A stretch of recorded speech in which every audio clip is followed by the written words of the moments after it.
With Prezi Next, you can quickly create a unique and engaging presentation that will wow your audience from the first zoom.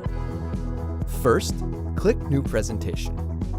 Then choose one of Prezi's beautifully designed templates. When the template opens, give your presentation a title by double-clicking on the text.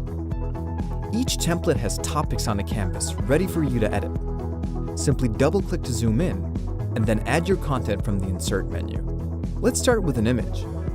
Just select an image from your hard drive and then click Open.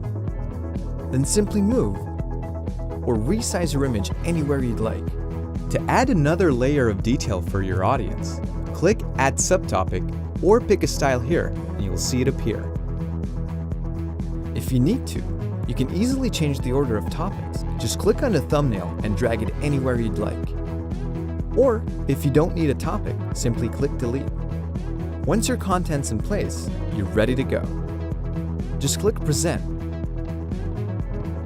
Now you could use the arrows to go through your presentation in order, but Prezi Next allows you to create a conversation with your audience by clicking any topic, anytime.